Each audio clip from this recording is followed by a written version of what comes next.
The Last of Us 2013 came to be known as one of the best games of all time, and I have no doubt that The Last of Us 2023 will go on to be known as one of the best shows of all time. That may seem like a bold claim, but even just overlooking the skyrocketing ratings after the show's release, the first episode in itself has already succeeded in establishing the world and characters that connected to the rooted franchise. All the while, it creates a foundation that lets the show stand on its own, effectively hooking newer audiences throughout the runtime of the episode and everything to come after the fact.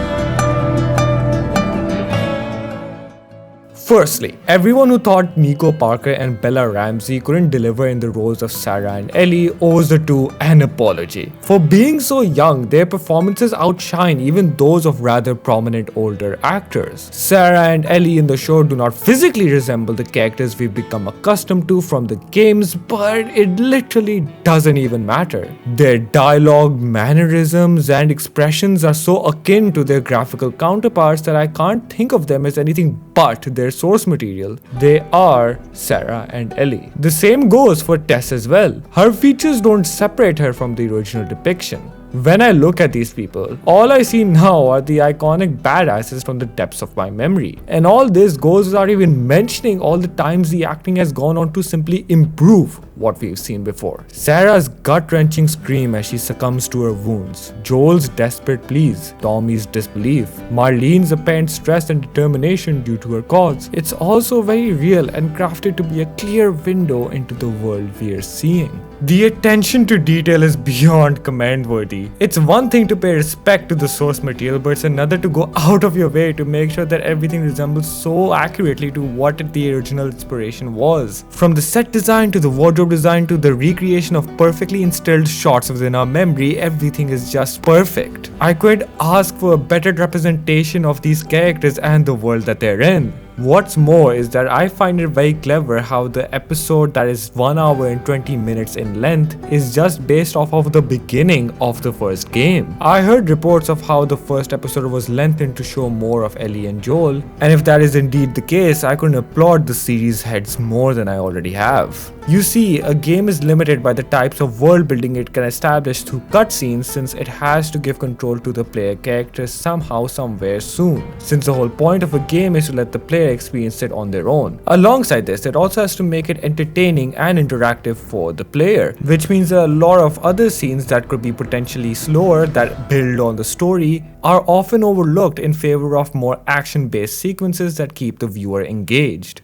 This inevitably meant that the first 20 minutes of the game had to be as bloated with events as it could be that led to one from another, so that it could keep up with the pacing and keep the player interested and want them to continue playing the game. But the show doesn't suffer from this, because at the end of the day, it is a show. It's a different medium which allows it to express itself differently than what it would if it were more constrained with the norms and conventions held by the gaming industry. So, seeing Joel interact with the neighbors, the looming threat of the grandma behind Ellie, the rising panic of the car sequence, the proper introduction of characters such as Marlene, and everything else in between just has a lot more space to exist. And that's what makes it truly spectacular. The Last of Us at the end of the day is a perfect story more than it is a perfect game. And its translation into the form of television was executed to the best it could be. While the curse has come to be broken in recent times, it's no surprise that video games still majorly struggle with being adapted into different forms of media. And the reason for that comes down to how video games rely on gameplay and interactivity. And while, don't get me wrong, those two exist and are fucking excellent in both games of The Last of Us, any one of us would be lying if we said that the story wasn't the biggest reason we love the game. Again, that's not to discredit all the other factors, but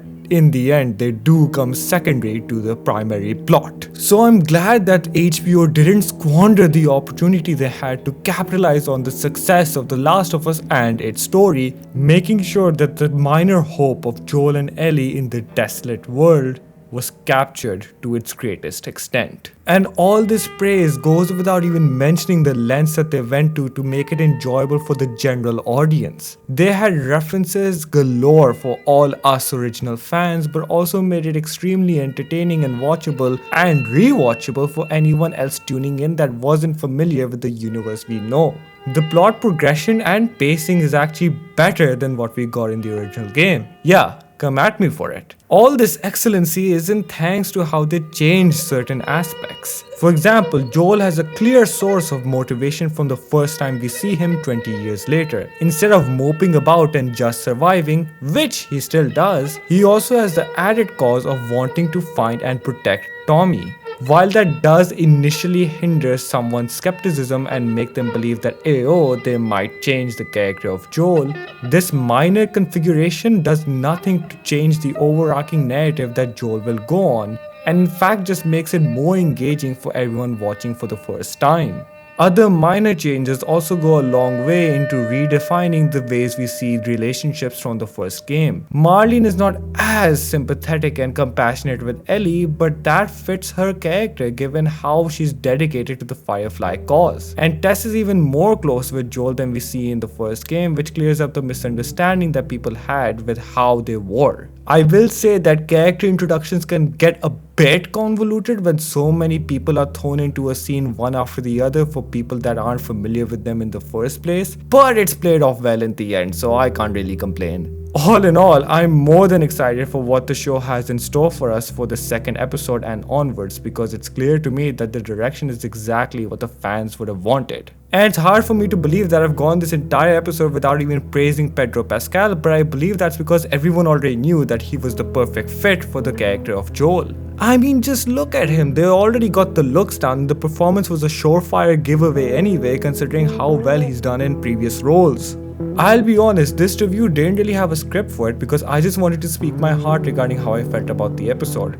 And as a longtime fan, I have to say that I love every part of it. I will be giving more in-depth reviews as the series goes on, but for this one, I just wanted to just talk because I have to admit that it really did surpass my expectations. People rightfully had their reservations going into the show, but I'm sure that everyone walked out of it crying. And we all know that this isn't the last time that is going to happen.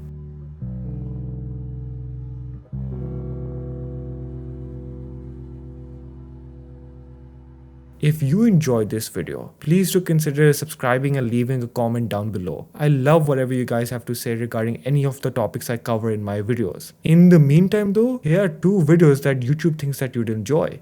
Give them a shot. I bet you won't be disappointed. Until next time, this has been Vexus, and see ya.